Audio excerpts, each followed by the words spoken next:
I'm Joe Normal, and you're watching Guitar Tales with Dave Cohen and Scott Guitarmacist Engel. Have a rockin' day.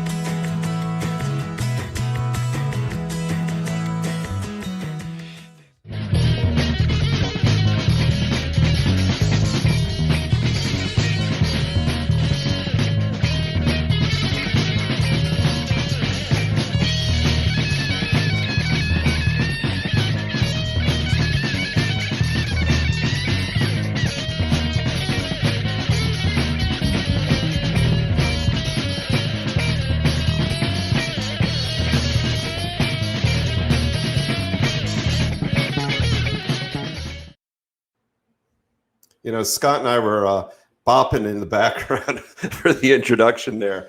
I decided not to humiliate myself and continue as such.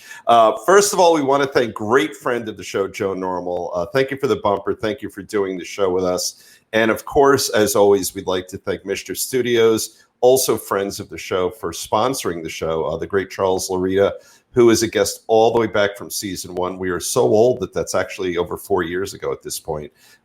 They do great work over there in Pennington, New Jersey. And this is a different kind of show. It is our second intermezzo show. That means in between the regular outside guests, we give a chance for Scott and I to chat. And we really enjoy this because in between shows, Scott and I, just like everyone else who listens to the show, we talk music, we talk guitars, and we talk about bands and the like.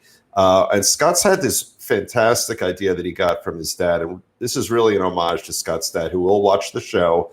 And it's the Bandmendments, which is just such a cool concept. And, you know, Scott behind the scenes puts together every show you see, the great graphics, lining up the guests, connecting us with Charles Larita for our sponsor, who has been a great friend and fan of the show. And we love to get Scott on periodically because he has more wisdom than I do in the world of music. So, Scott, slide yourself from the green room into this room. Da-da-da-da-da-da. Boink, Wow. Here I am. Here you are. So, Bandmendments. What are the Bandmendments? I want to know what the Bandmendments are. It's an invented word, like Guitarmacist. Okay. Right. It's the studio. Susu Studio. A completely made-up word. Yeah. It's like the 10 commandments of being in a band or being a musician. My father was a drummer for many, many years. He's 82 years old now, but back in the early 60s, before the Beatles changed everything, he was with a band called the Rocketones, and we'll get into that a little bit. And then, over the course of my childhood and my career as a musician, he would, being a professional musician himself, he would chime in and say, blah, blah, blah. Boy, that's a great point. Let me make a note of that. So I made a list of 10 things. Oh, so you were, you know what this is like in the early days of the Bible, right? Because the Bible, when you think about it, all the stories in the Bible were passed down orally. And at some point there were scribes, I think. I don't know, the Middle Ages is when they started writing it. So you were like a writer of the Bible. Yeah, so I just sat down and thought about the 10 things that I remember that he said. And it's funny, I went to visit him yesterday. Right. And I showed him the introduction of the show we're going to do. And I told him we're going to do the Bandmendment show. And I started reading off the Bandmendments that I did. I got through the first 2. And he goes, that sounds like something I would say. Precisely, Dad. That's the whole. I'm sorry. That's the whole fucking point. Exactly it. So we're going to cover all 10 Bandmendments and get into a little history about my father's life and career on playing drums. And we got some really funny pictures and funny stories to go with each of the Bandmendments. Hopefully, if they come to mind. So that's what we got going, Dave. I love it. And I want to spend a couple minutes on your dad. In one of our earlier shows, we thanked our parents because they're really the ones who put up with all the crap. You had the issue with the lamp on the first floor almost fell over when we would jam upstairs. When you and I were in The Cure together before that horrible band, that Leech-like band stole our name. Incredible. Yeah. And then your interest in music has to have come, I would think, from Dad. What a great homage to him that you have this great career in music and the show that we put a lot of love and time and effort into. And that's all coming from Dad. That's great. Yeah, I believe there's a genetic connection to musical talent. There's got to be. I mean, my brother's got it. My sister's got it. She sings. Mom can sing. She won't admit it. Right. But she was never a professional, singer or band person. Right. My sister's been in bands. I did not know that. Yeah, she played drums in a band called the Bleeding Knees. I like that name. I think it was an all-girl band, but I'm not 100% sure. Right. Maybe she'll chime in when she sees this. That's the one band I remember her being in. She was into the punk scene and the rock scene and the local scene in the Asbury Park area and Neptune and all that. Very and my nice. brother had a short but storied career as an amazing guitar player, but playing out is not really his bag. He's very content with being in the basement and wailing away and playing. A lot of people are. He's not even on social media. No, a lot of our guests prefer to just create music without playing in front of people. Yeah.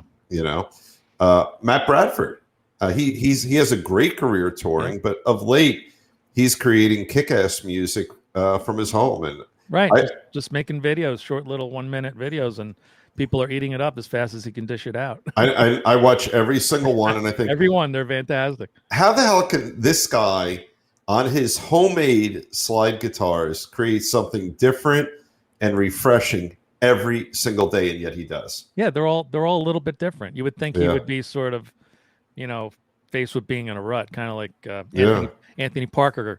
One of our guests is a massive influencer online. You've probably seen Anthony's videos. If you don't know the name, you'll definitely know the face.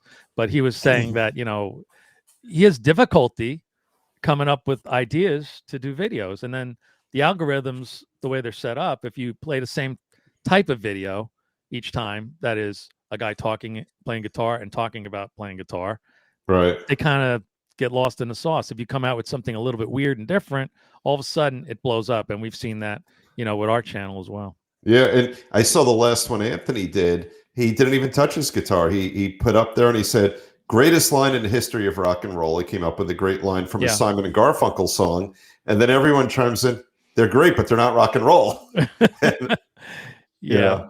We you're doing well when you get more and more haters. Yeah, I know.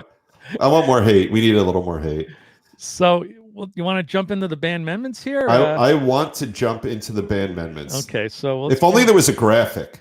Well, there is, and I've got them right here. Here's Bandmendments rule number 1.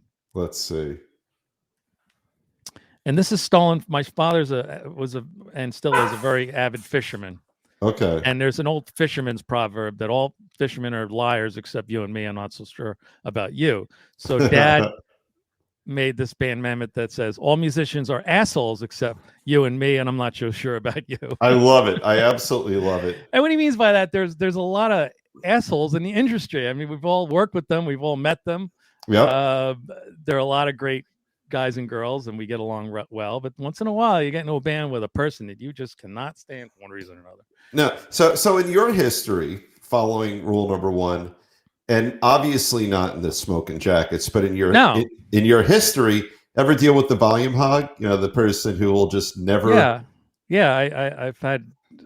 I've had instances where the lead person of the band was so jealous of the cheering and stuff that I got. In fact, my father was alluding to something that happened to him in the band he was in.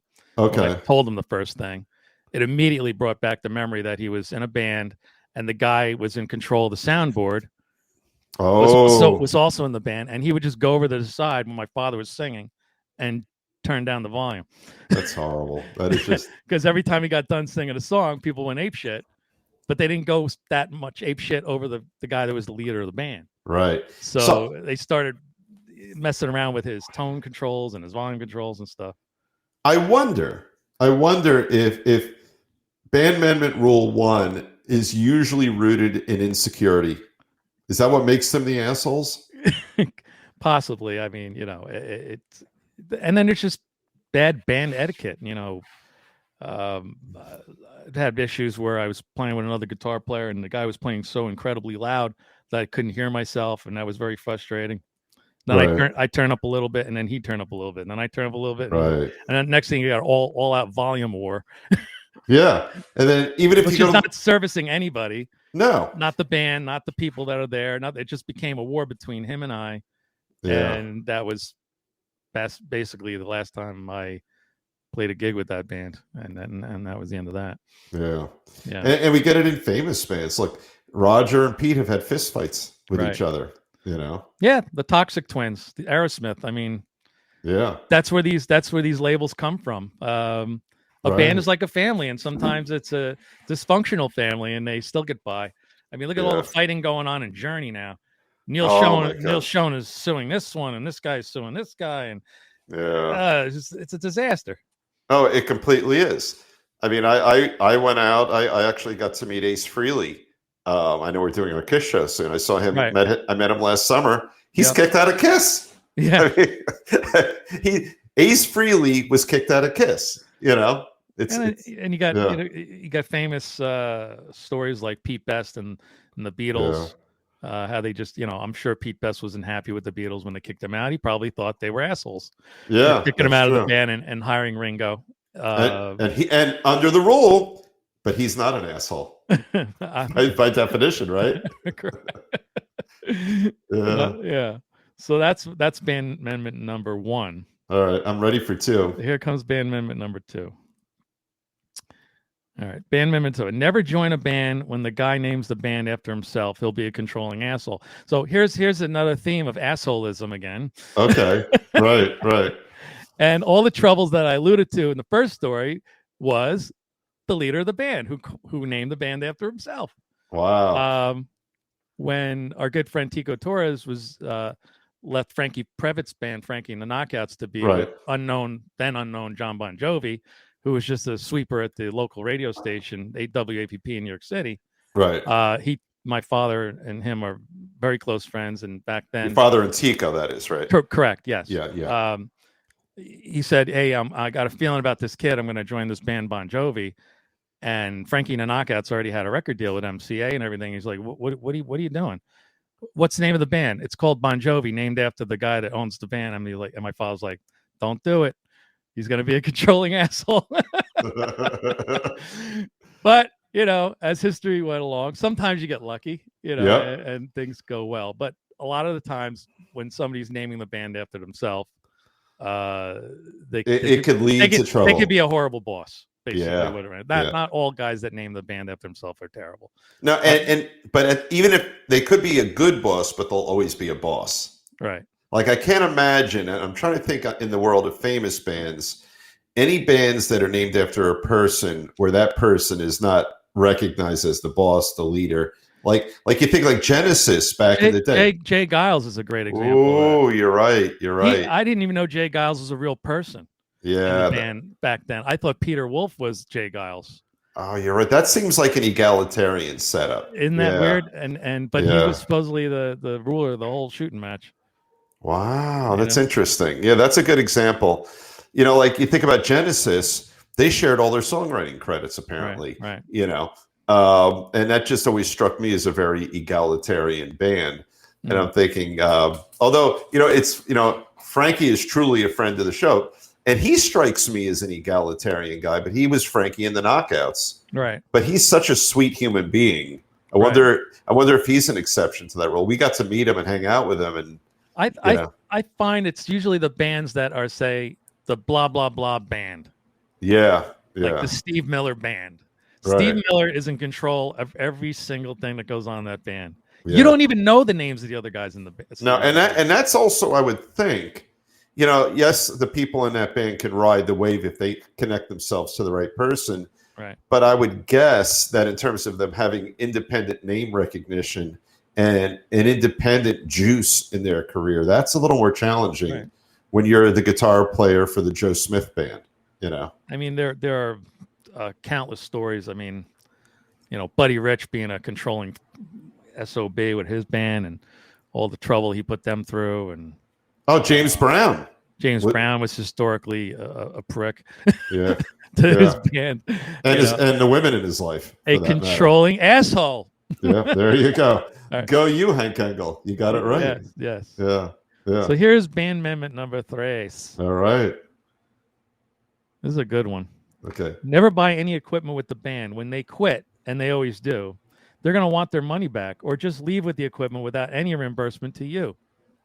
Yeah, that's like buying a house with with a girlfriend, Yeah. or something like that. I was in a blues band called Wild Blue Yonder, and the bass player, I think, owned the PA. Right. We did 2 gigs, I think, and at the 3rd gig, he said, I don't want to be in this band anymore. And I go, all right, well, whatever. It's no hard feelings. And then I realized he's taking the PA with him. Oh my God.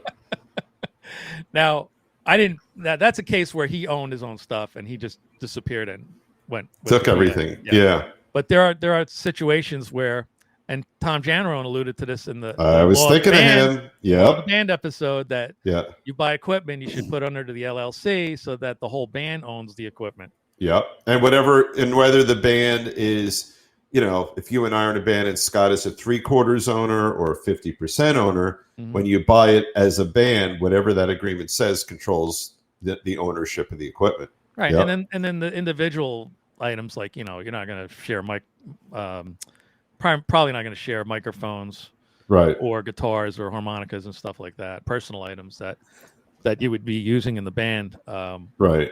But whenever you go in on something with somebody and there's a falling out, then you could have trouble down the road. It's legally a divorce. Yeah. And if it's a divorce without a marriage, and the marriage is the contract that Tommy's talking about, right? Yeah. So, it's like living with, if you're a girlfriend or a boyfriend and you just have a bunch of stuff you bought together and it's just chaotic, I would think. Yeah, absolutely. Yeah. So that's a really, great point. And it kind of circles back to the legal aspects of being in a band. Sometimes the more famous you are, the more money you make. Right. All of a sudden everybody's interested when you're not making any money. Right. And you don't have any hits or whatever it is. You don't have any tour dates or gigs or anything. And nobody gives a damn. The minute you're unhappy and you leave the band and you own 50% of the PA, you're going to have an issue. Yeah, you're right. And then bigger band, bigger problems. Yeah. Right. Who owns the lights? Who owns the fog machine? That's right. All this kind of stuff. So that was number 3. Number 4. There's 3 beers in the fridge. Who owns those? Exactly. You split those up. Here's number 4. All right. This is good too. Yes. Dynamics are the most important thing a musician can learn. Not playing is almost as important as playing. Yes. Now, this seems like something everybody should know. Not everyone knows it. I can tell you right now, I see a lot of live bands and some of them are just cranking away. Yeah. My first, after our high school band, I was in my first gigging band at Delaware, and Craig Ackerman was our drummer, and he shouted the word dynamics, and he was such a great leader for our little band. And I had never heard of, I'm a kid, I'd never heard of such a thing. And it was great because he would have us all sort of quiet down, give Katie Milek, our singer, give her more of a platform, that we would bring it up for chorus or what have you. I had never even heard of such a thing. And I think it made us relatively listenable. Right. No, dynamics are super important. Yeah.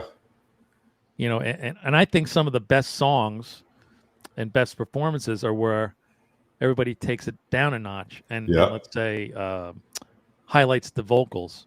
Saw a great band over the weekend. Our friend Chris D'Amico was a guest of the show at Bar Anticipation, did the Suit and Mai Tai on Sunday. Okay. Just like the drink, MAITAI. Right. And they were covering, yacht rock type songs. But that's the whole idea of the band, to do those kind of AM nuggets, I call them.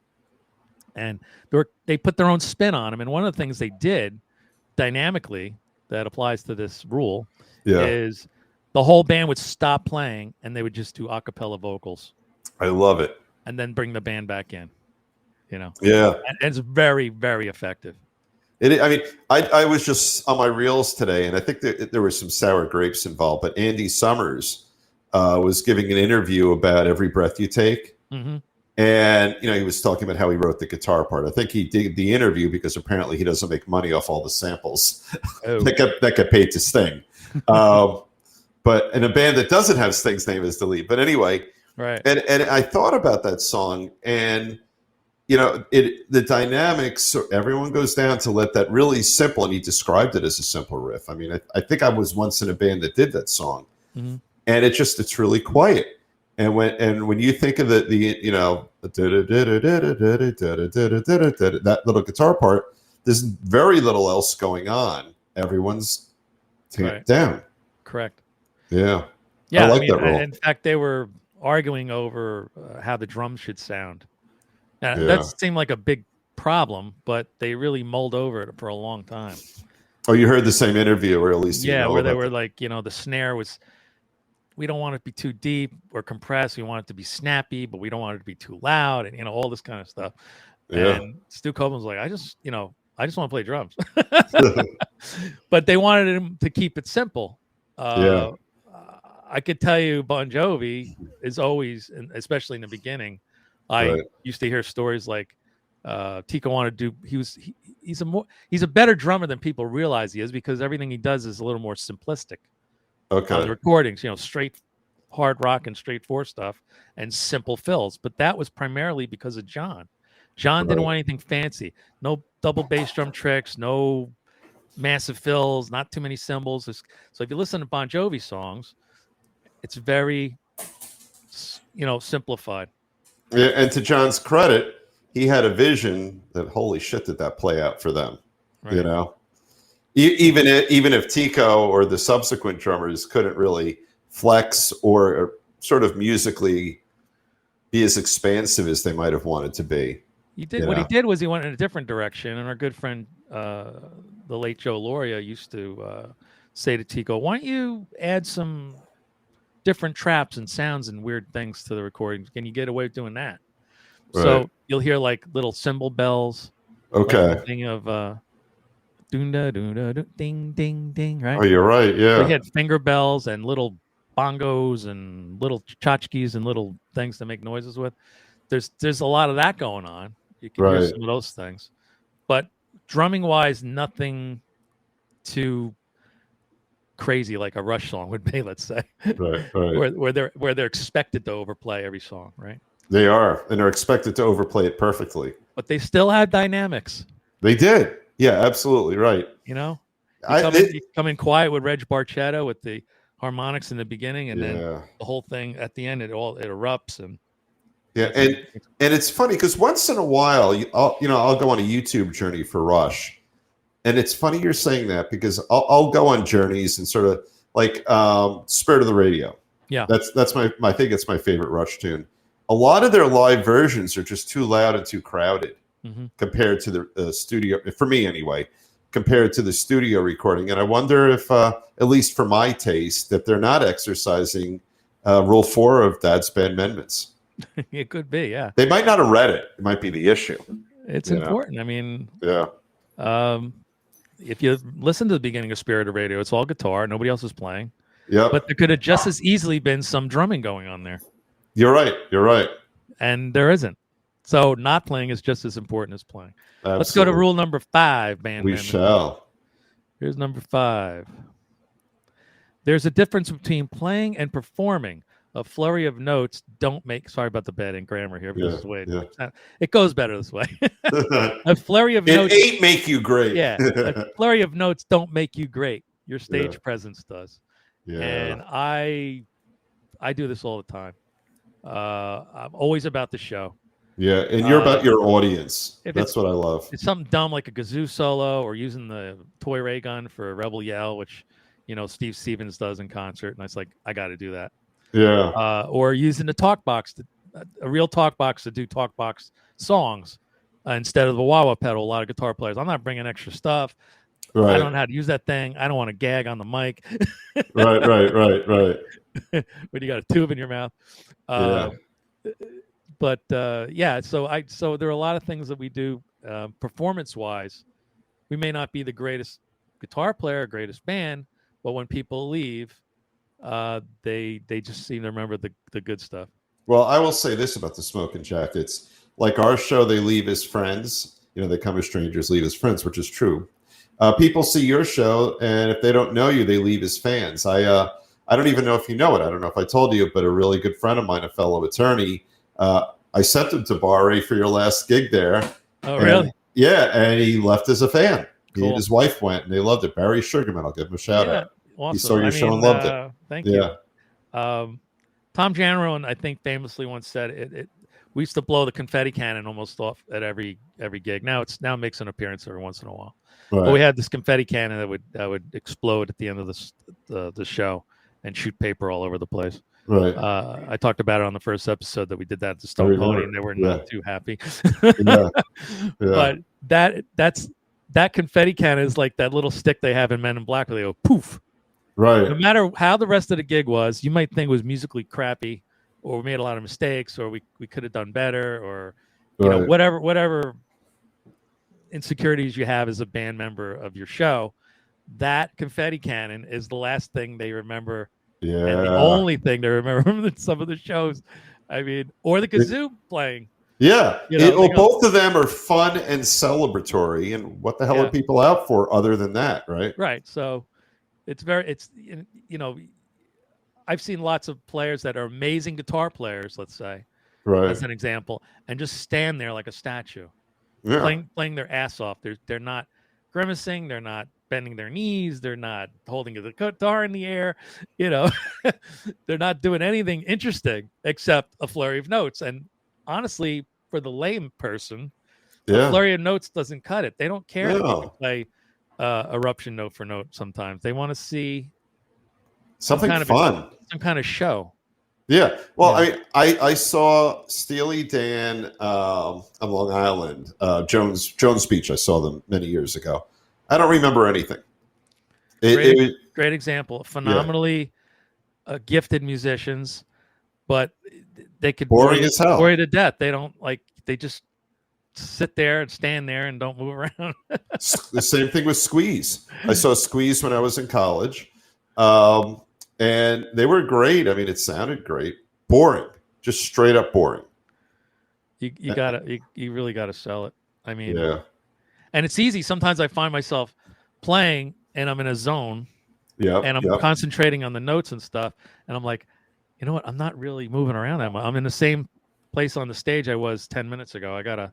Maybe I'll walk over to the keyboard guy, or walk over to the bass player, or interact with the audience, or I don't know, put on a pair of sunglasses, or wear a lighted Stratocaster, something, anything to make it interesting to watch. I mean, I'm thinking of the Stones right now. I mean, think of how theatrical Keith Richards is when he plays. Yeah. You know, he just, I could picture his right hand in my head right now. Yeah. Just the sort of the way he goes down and, you know, hits the chords, and he's over exaggerated, and it's great. This is a good point too, though. I've also seen bands where everybody's hyper animated. That's a little much, right? Yeah. Just the show starts, and all 7 guys or 5 guys and a girl, whatever, are all jumping around on the stage like they're being played with as marionette puppets all over the place. And you know, the important amendment to what you're saying is that if you're going to move around, and to me as an audience member, let it be organic and not sort of your perception of what makes you look cool. Something that just is how you're feeling your own music, how you're feeling your crowd in front of you. Because there are bands, you know, or I will say this, I can't stand watching Johnny Depp play. and I hate the fact that he does seem to be a good guitar player, which annoys me even more. Well, I don't know. Is he really? He's competent. He's got a great look. And Yeah. He definitely looks cool, but I don't know if there's anything of Oh my god! It's quality just coming out of that amplifier or not. But no, it's to me it annoys the hell out of me. You know, there's 100 scarves all over his body. That's why I'm laughing, because I get the same vibe that he's trying overcompensating for coolness and not so much content. And playing. And yet they're doing very well. So what do I know? The Hollywood Vampires. Right. We have to edit a picture of him with all his bandanas if we could put it in here. But it annoys the hell out of me. But I have heard a few little clips where he appears to be competent. There were some of them where I thought he actually doesn't even know how to play guitar. I would watch them. And because I didn't hear anything. I literally wouldn't hear anything. And then very annoying. Very, very annoying. There are a couple of movie star rock guys out there, and I cannot think of another person, but they don't. Kevin Bacon. They got caught a couple of times without actually playing. Oh, really? I think Kevin Bacon can play. They were going like this. Hi, everybody, and their chords were still going on. Good. Or let something, them, you know, let them get caught. I like that. Yeah. Okay. Stay in your lane. Stay in your lane. Rule 6. Here we go. Rule 6. Yeah. Rule 6 on breaking equipment. I've never broken a cymbal ever. If you're breaking cymbals, you're an asshole. So here's an asshole again. Okay. Who was playing drums so hard that he's breaking cymbals. That is a lot more difficult to do than you realize. I can't imagine breaking a cymbal. Unless the cymbal is a super thin Zildjian or something. Yeah. My father had a cheap cymbal once that he gave me, or he had given to somebody else. I didn't like it because it was cheap, and he's a Zildjian guy. Right. And he went to see the guy's show, and the guy crashed the cymbal, and it unraveled like a gigantic slinky. Really? Oh, that's funny. Yeah, which is kind of funny. But yeah, I mean, purposely breaking things for the show appeal is probably one thing, but you know, go easy on your stuff. There's no reason to be breaking guitar necks and strings. Yes, sticks. Yes, but anything after that, any other abuse is probably not necessary. And if you're breaking cymbals, you got to take it easy. Yeah, absolutely. Yeah. But I thought that was funny. That is funny. Right, here's rule 7.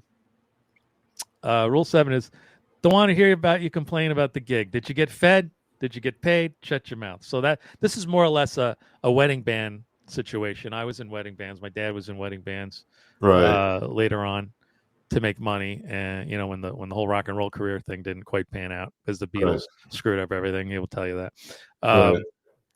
But I'd come home from a wedding gig. You know, it was the sound was the maitre d' was a pain in the ass. Like, did you get fed? Yes. Did you get paid? Yes. Shut your mouth. I like it. I like that. And I like the why you are. Shut your mouth. Yeah. And you know what? It's your dad's way of saying gratitude. It's like your dad's in a yoga class. Mm-hmm. I was waiting for a spit take on that. No. This is probably a good time of any to bring up a couple of pictures here of Dad. Oh, yeah. Let's do that. Well, you saw in the beginning of the show, this is Dad in his Slingerland set, his white pearl Slingerlands. And I like the old-fashioned style of holding the drumstick, the jazz style. And a suit, white suit with a black tie probably. And I believe, if memory serves me correct, he had to sell that drum set to buy an engagement ring to marry my mom. Oh, that's funny. And my mom bought him a red sparkle Slingerland, which I grew up on playing. Oh, wow. And then at some point he switched over to Tama drums. So that's what the Rocketones. Here's a shot of the Rocketones. In the back there, you say, rock with the Rocketones, that poster says. Jubilee Recording Artist. Jubilee Records was a small record label in Elizabeth, New Jersey. And it's a cool picture. They cut a couple of records. He still has the 78s somewhere. I wish I can convert those digitally so we can play them for people, because the songs are quite good. Right. So he doesn't have any vocal songs. The vocalist is the fella to the right of my father. That's Pete Saragusa. Okay. Pete was the leader of the band. Pete's son, Tony, you may recognize. Yep. The late Tony Saragusa from the Ravens. He got a Super Bowl ring, didn't he? He did, yes. Yeah. So Tony went on to be quite a famous football player. But I met Tony at Bar A, Bar Anticipation, and people are bothering him about football stuff. Football this, football that, football this. And I come over and I go real close. I go, the Rocketones. That's all I said to him. He turned around like, right, I bet he did. How do you know the Rocketones? I go, my father and your father were in the band together. Oh my God, who was your dad? And then I showed him that picture, which he had never seen before. Oh, that's great. So that, you know, and this other picture of the Rocketones too, which is kind of cool. That's a great picture. I sent it to him. That's a nice looking guitar too. Yeah, they were playing vintage guitars back then. I don't know how they had enough money to buy those. And then Dad created another band in the 60s called the Skipjacks. I think they used to play a lot of lounges and stuff like that. And was he in the Baltimore area? Tony was. The reason I ask, but everybody's from New Jersey. They're from Kenilworth. The reason I ask is that I once saw the B hockey team in Baltimore. They are named the Skipjacks. Isn't that weird? And I meant to ask you that earlier. Yeah, I wonder if there's no relation. And then yeah. talking about performing instead of playing, there you go.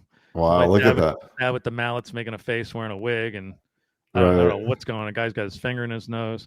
It was one hell of a show. And then you had the wedding, and then you had the Italian wedding band. My father was the only non-Italian in the wedding band. Frankie's Mellow Tones. That's a great name. Frank Biscayno, war hero. After the war, started this band, and he was the band leader, and he brought his sons in. Johnny on the left and Frank Jr. on the right there, or maybe on the far right. I'm not sure the other saxophone guy is. And then my dad's on the far left there with his tie and his drumsticks. And they did gazillions of weddings. I can't imagine a more 70s picture than that. Yeah, I have one. Here it is. You found it. Right out of Dumb and Dumber, those tuxedos. They really, oh my God, you're right. With the, and here's the funny thing is that Frank, the leader of the band, was a tailor, and he made all those jackets for them. Wow. I still have my father's black tuxedo jacket in my closet, and it still fits, and it still doesn't look too shabby in case I need a tuxedo jacket. There you go. It's still alive and well. So that's a lot of fun to look at those pictures. All right, so let's get back to the Bandmendments. We're at Rule 7 now. Let's go to Rule 8. This is a good one, too. The public never knows what songs you're going to play. The idea we have to play that song is nonsense. If you're a band with a catalog of hits, then you have a point. Otherwise, no one cares. So what does that mean? How many bands have argued, we got to do... Right. Brown Eyed Girl. Because it's on our list. Brown Eyed Girl. It's on our list. Everybody wants to hear it. And then some guy goes, it's hokey. Nobody wants to hear that stupid song. It's overplayed. Right. Mustang Sally is overplayed. Blah, blah, blah, blah. But the argument that you have to do some certain song, no matter how hot it is, if you don't do it well, don't you're right. It. No, I don't go to a wedding or a bar, and if I see a cover band, expect to hear Brown Eyed Girl or White Wedding or whatever song. Yeah, I just expect to hear music. I mean, there's some playlists that are very ingenious and and really fit the style of the band. Suit and Mai Tai, right? Had their yacht rock songs in there. There were a lot of great surprises in there of songs I haven't heard a band do in years. And that was, as a musician, very refreshing. Yeah, you got Super Trans Am doing their show, all 70s rock. Costume changes, lights. Really? Oh yeah, all kinds of stuff, fog and this and that, but the song choices are rooted right in the 70s rock, and it fits their persona perfectly. I like that. But if you're just a regular old cover band, if you're not really labeling yourself as anything, nobody going to the show is expecting to hear. They won't be disappointed. Like, wow, they didn't do "Living on a Prayer." Yeah. I'm not happy. Yeah, they're not going to. Now, if you saw the Stones and the Stones didn't do Satisfaction or something, you're like, what the hell? They didn't do Satisfaction? Yeah, that's a good rule. That is a great rule that I think Tommy should incorporate all these when he represents bands. It'll resolve a lot of fights. I know that Pat Benatar's not playing "Hit Me with Your Best Shot" anymore. Because of the school shootings and so forth. Oh, that's true. I don't see the connection there at all. I don't either, but I guess that's her way of being sensitive. Hit me with your best shot is his figure of speech and has nothing to do with actual shooting anybody. I know. Yeah. That being said, the Smoke Jackets covered "Hit Me with Your Best Shot" with the Baxter twins, Baxter sisters rather. I saw that, and it went over really, really well. Nobody complained. Nobody was woke and said, "Whoa, why? How dare you sing a song called 'Hit Me with Your Best Shot'?" I was at a bar mitzvah in Long Island with my parents, and I started chatting it up with the band. Mm-hmm. And they let me play "Hit Me with Your Best Shot." My parents were so embarrassed to see me up there, they left while I played it. And I did moderately well with it.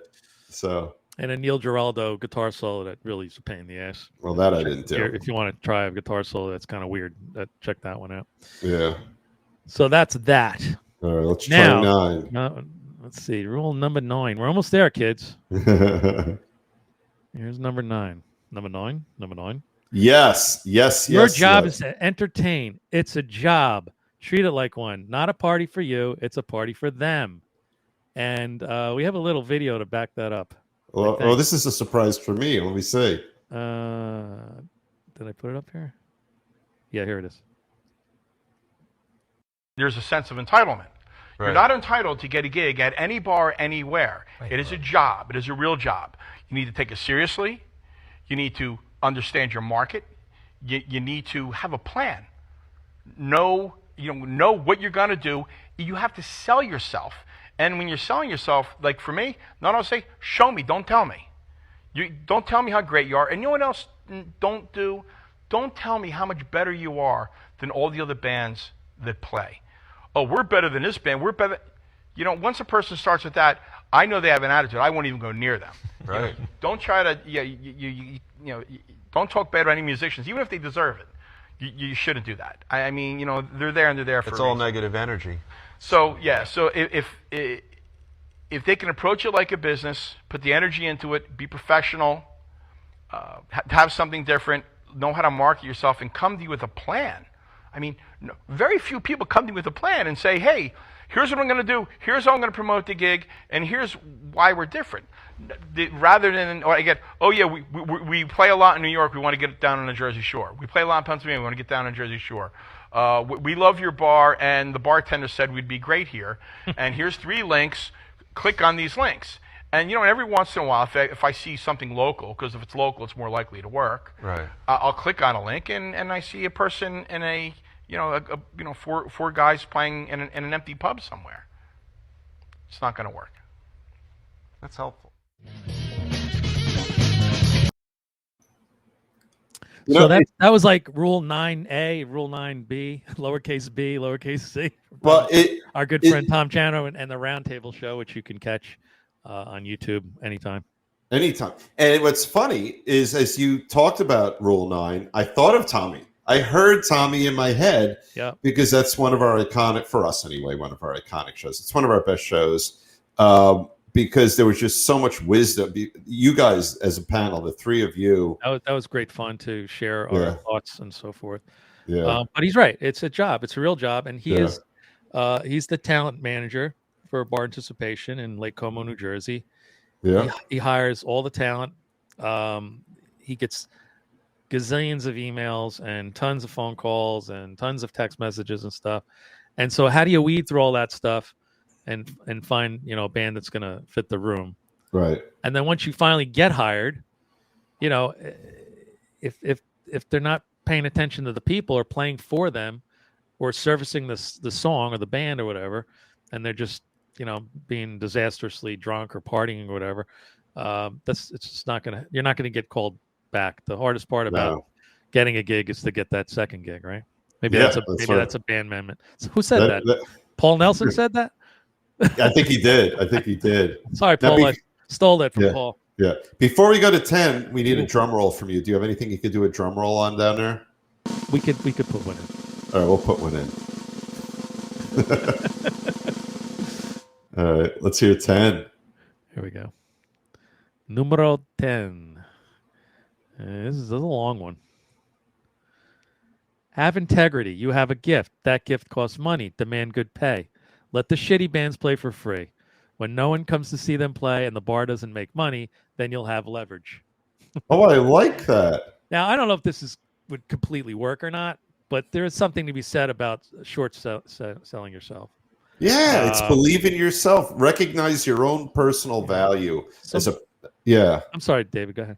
No, it's like value yourself as a musician, value yourselves as a band. I think there's a lot to be said for that. Yeah.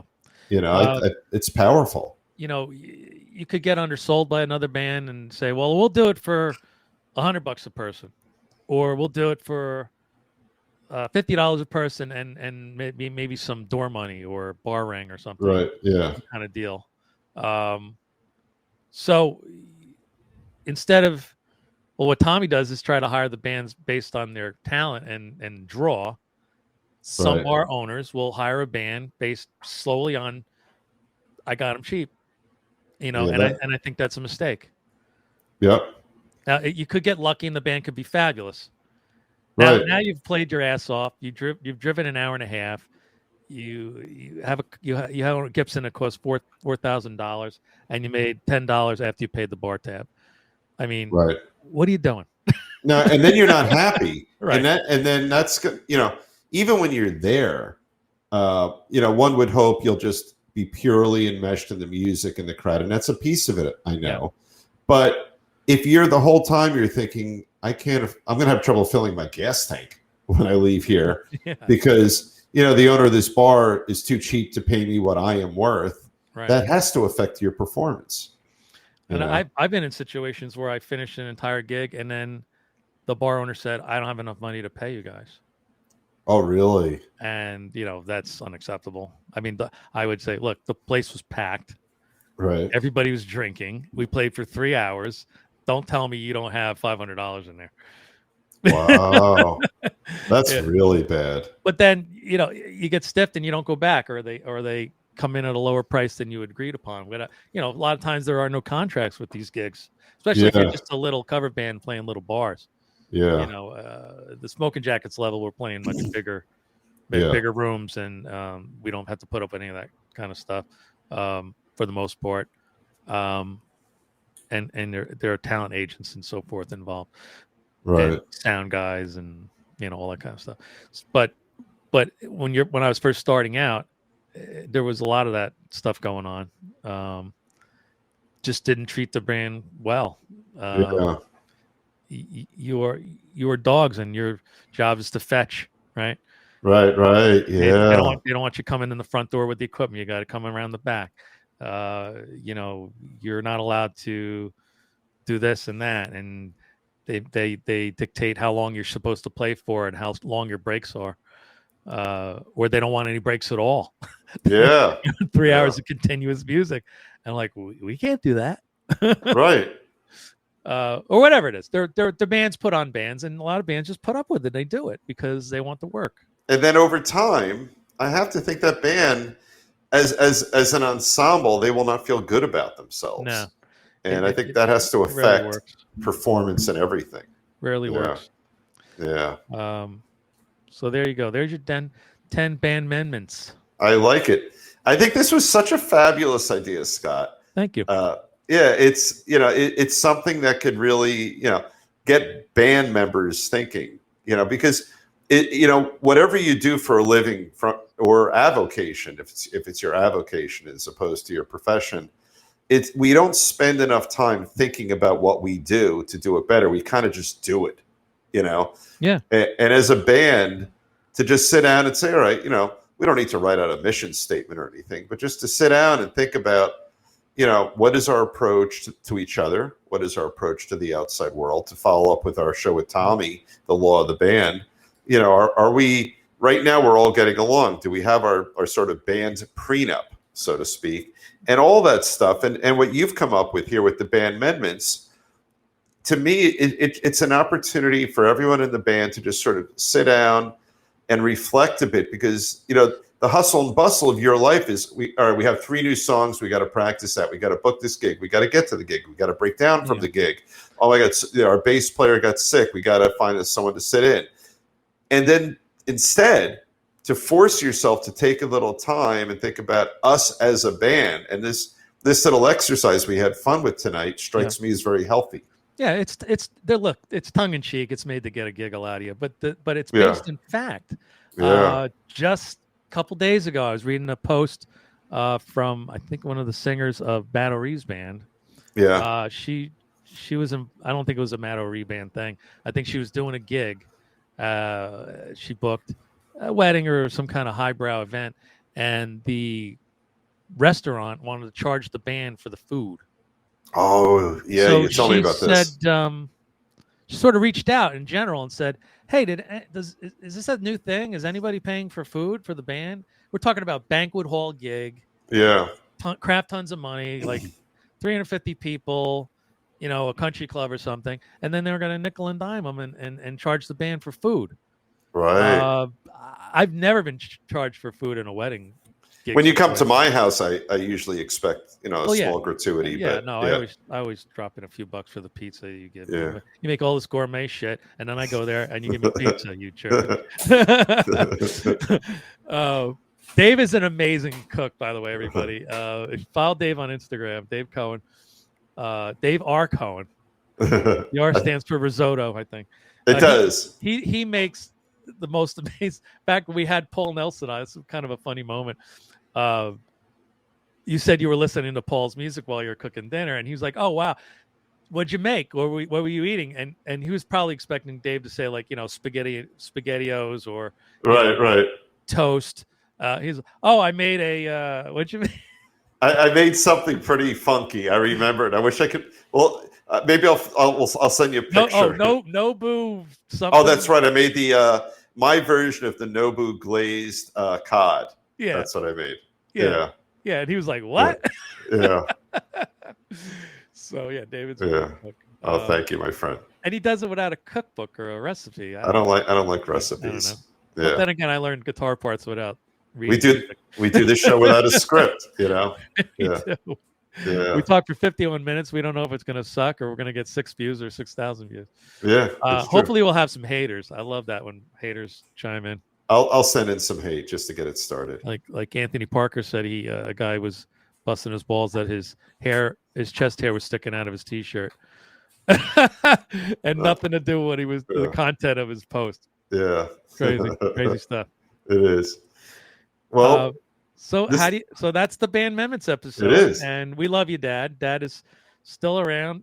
Of course, doesn't play much at age 82, but he still has a ton of musical knowledge and is always ready to tell a story. If I just happen to hit a nerve or something, then he goes, "Oh, I remember something." Told me a story the other day how he played a Greek wedding. The owner of the restaurant was Greek, and it was his family, and the owner was out of town. Right. Snuffy's Pantages Renaissance and Scotch Plains, which is no longer there. Anyway, right. The whole thing was made out of marble this, marble that, marble floors, and they were smashing plates during the wedding. And a piece of plate popped up and hit my father under the eye, and he started bleeding while he was playing. He started really getting pissed off. And so the leader of the Melatones, Frank Piscano, says, "All right, this is a job, and don't get a fight with anybody. Don't beat anybody up. It was an accident." While he's saying that, another plate or cup smashes and cuts Frank's cheek from his nose to his ear almost. Wow. Gushing blood. Wow. All out fight breaks out between the band and the patrons. Oh, that's fabulous. So this is a story I never heard before, but I was talking about the Bandmendments show and this and that and the Melatones and the Skipjacks and the Rocketones and all this. And then this story just like came out of nowhere. Wow. So I always make a mental note to try to remember these stories and recant them here on the show. Oh, those are great. Those are fabulous. Well, thanks for putting this together, Mr. Scott. Yes, sir. We Absolutely. So coming up next, Dave, what do we have going on? We have Mike Wren. Yeah, we have a KISS special coming up, which should be a ton of fun. The #1 collector of KISS memorabilia, either in the United States or the world. Something like that. Yeah, so that should be a lot of fun. We've seen thousands of KISS shows. He's also very, very funny. I did a podcast with him years ago called The Some Guy Show with Jay Such, and it was like Howard Stern on steroids. It was crazy. I thought for sure I was gonna be in the midst of somebody saying something or myself saying something was going to get me fired from my real job. Oh, that's funny. All we were doing was the top 100 guitar players of all time. Yeah. And it was kind of crazy, but I'm looking forward to having Mike on. We're taping that in about 4 days or 5 days. 24th of July. Yep. Yes, and of course, time doesn't count because today's date doesn't even matter. We will live time immemorial. On all forms of social media. Yeah, we'll get it out there. Look for us on Facebook, Instagram, Audible, YouTube for the video of this. And if you want to just see it, you could go to YouTube. You just want to hear it. We're on virtually every podcast platform you can think of, including Pandora, which we just added last week. So yeah, that was a good moment for us. yeah. And it's nice to have you on this side of the camera periodically. I enjoy it. Yeah, it's nice to be out front instead of using my chat board. Yeah. Well, thank you for putting this together, my friend. Thanks. Have a good night, everybody. Dave, anything you want to say in closing before I hit the outro button? No. Okay, let's get out of here. Take care, everybody. Bye-bye. Bye-bye.